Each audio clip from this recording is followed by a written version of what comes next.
Gen Z patriotism is at a record low, and here's why no one should be surprised. Wait. Let me guess. Because they have nothing to fight for? At least the white men. They're treated like shit, blamed for everything. Housing is out of their reach. There's no jobs because the boomers refuse to retire. Is it any wonder why they're not willing to fight for their country? I'm a Zoomer who's wholeheartedly proud to be an American, but sometimes it feels like I'm the only one. In fact, poll after poll finds that my generation is markedly less patriotic than our predecessors. Look, did you guys ever notice that the amount of patriotism that one has seems to be directly proportional to how good their life is and how much their country gives them? Except for celebrities, of course, there seems to be an upper limit, but I'm talking about regular people. And it's no wonder, considering we grew up in a tumultuous political times and we're never taught why we should take pride in our country. Yeah, we keep being told that our country was actually evil Nazis all along, right? So a Gallup poll from last year found that while 4 in 10 American adults overall said they're extremely proud to be an American, just a measly 18% of those aged 18 to 34 say the same. Yeah, I still say that among all of the bad options we have, America is still the best one, even as it's turning into a full-blown banana republic. It's still better than almost all the alternatives. But no, I wonder for how long, though. Another survey from Democracy Fund's voters study group found even more startling results. 3/4 of Gen Z say that the nation requires significant change, while 2 and 3 agree that America is an unfair society. I do think it requires significant change, but we need to go back like 30 years. America was so much better in like the 90s and the 80s. It needs to go back to that. So perhaps worst of all, 4 in 10 Zoomers say that America's founding fathers are better described as villains than heroes. Well, by current year standards, they were insurrectionists. So it makes sense that 4 in 10, that's about how many Democrats there are, right? It makes sense.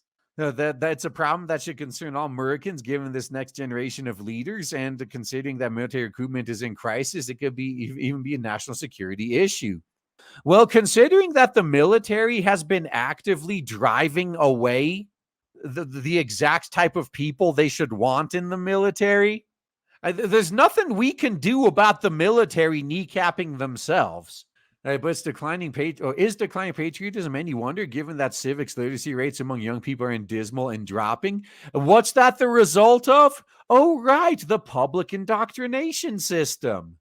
According to the latest data from the National Assessment of Indoctrinational Progress, which tests 8th graders nationwide for proficiency in various subjects, history scores stand at the lowest recorded ever since the assessments began in 1994, and civics isn't doing much better.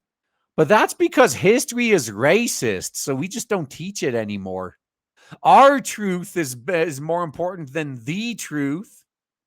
Just 14% of students hit the proficient mark in history, and only 22 did in civics. How can a generation that doesn't know their nation's history or understand or how the country functions take pride in being an American?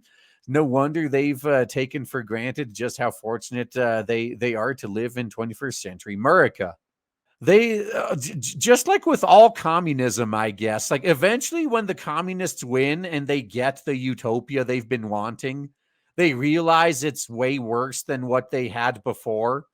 Like well after it's too late to go back. Worse yet, from what I remember of my own U.S. history courses, there was a lot more self-flagellation for our country's shortcomings than celebrations of our strengths. Yeah, I think that current year America has pretty much kneecapped all of its strengths. Are there any strengths left at this point? So according to generational expert Dr. Jean Twenge, a professor of psychology at the San Diego State University, Gen Z's patriotism is part and parcel of their general pessimism and malaise. Now, why are they pessimistic, though? Like that's the big question that no one seems to be asking. What made them this way? Why do they look out and see nothing but hopelessness? So they're markedly more pessimistic about everything than millennials were at the same age, she told the Compost. The rise in young people's pessimism parallels the rise in depression, which makes sense. Yeah.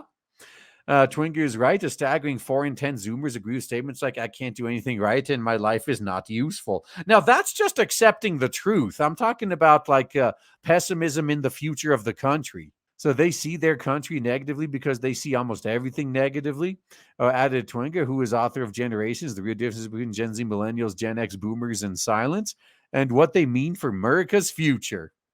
Depression is not just about emotions; it's also how you see the world. And depressed and unhappy people see the world more negatively. Or are they depressed and unhappy because they see the world more negatively, and it creates a feedback loop? Tragic. So, according to Twinga, helping young people get their mental health on track is also key to bolstering their contentment as Americans.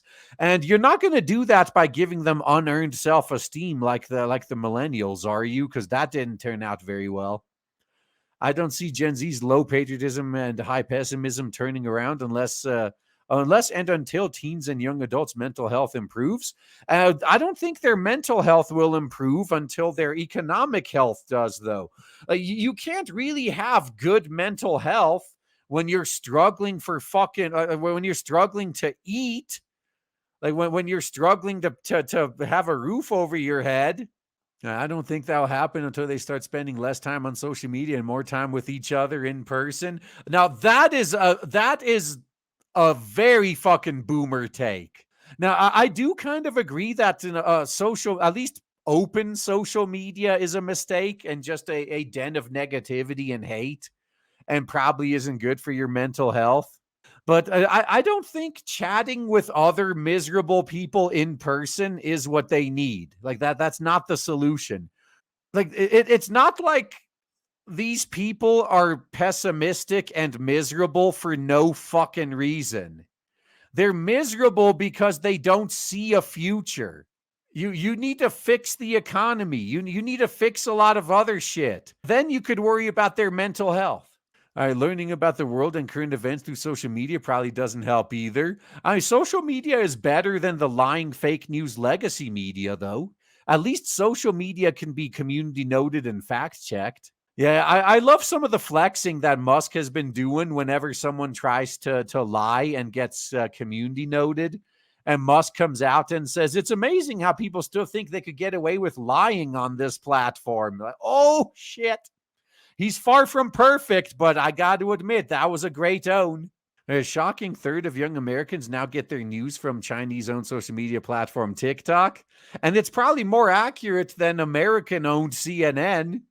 Now, how sad is that? That's the platform where bin Laden's letter to America went viral because young Americans were celebrating it. Oh, it's because TikTok was the only platform that didn't censor it. That's the only place they look. It's the Streisand effect. Now, the celebrating it part, I think we should send everyone who celebrates that to Afghanistan. But that's a different story. But no, the problem with a lot of these guys is they Streisand effect this shit. They try to censor it because they think if people see it, they're going to support it. And then people support it just out of spite. Between arming them with smartphones and failing to arm them with adequate civics indoctrination, our culture has failed to produce the next generation of proud Americans. This is a true statement. Not going to argue with that. And while it's easy to dump on ungrateful youth, that won't solve anything.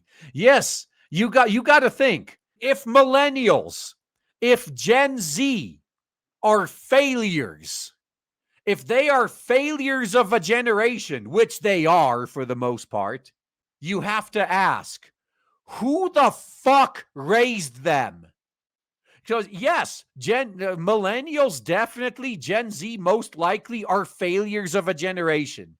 But seeing the fucking boomers who raised them try to place all the blame on these young people, like that's what pisses me off.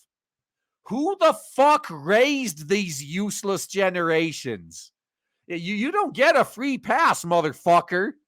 We should spend less time blaming young people, more time empowering them with knowledge required to underpin informed patriotism for their sake and for our country's sake. And to make sure they don't get mad and attack us once they realized we fucked them over. Yeah, single mothers, yeah. Yeah, boomers raised the millennials and they hate each other. Yeah, I think both generations are failures for different reasons. Now, the plus side is like we're actually quite firmly in the weak men create hard times phase of the cycle. So we just once we're fully into hard times, hard times will create strong men and strong. Then we'll finally have a good generation again who will create good times again.